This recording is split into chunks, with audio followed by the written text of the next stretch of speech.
Sabahki oyunla bağlı fikrinizi öyrənmək istərdik. Fikrim odur ki, qalib gəlməli inşallah.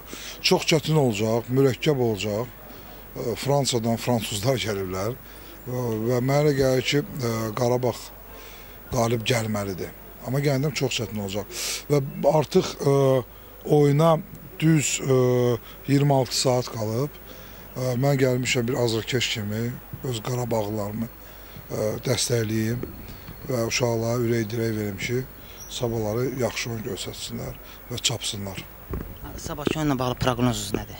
Proqnoz deməyəcəm, valla mən istəmirəm proqnoz. Sadəcə dua edirəm ki, qalib gəlsinlər və Azərbaycan xalqını 9 milyon azərkeşləri sevindirsinlər. Bəhram Bağırzadan fikrincə sabahki oyuna kim fransız qalacaq?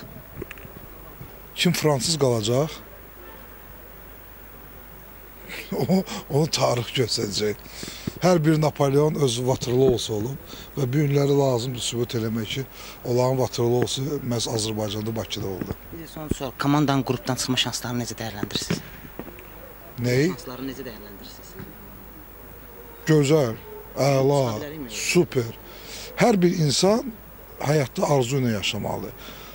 Arzu olmayan da insan məhv olur, ölür.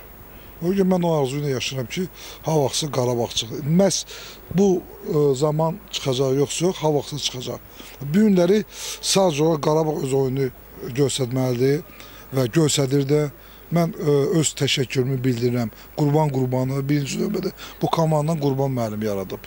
Əlbəttə ki, klubun prezidenti, rəhbərliyi, amma düzgün seçim verirlər ki, Qurbanımı dəvət ediblər. Və Qurban bəy də bu komandanı cəmləşdirib, ən peşəkar, vətənini sevən insanları bura cəlb edib və sabahları öz oyunu göstərəcəklər. Hətta uduzsalar da, mən demirəm ki, sabah uduzacaq. Əgər oyun fransızların xeyrinə olsa, mən deyəcəm ki, fransızlar bizə qalib gəldi. Qarabağ uduzmadı.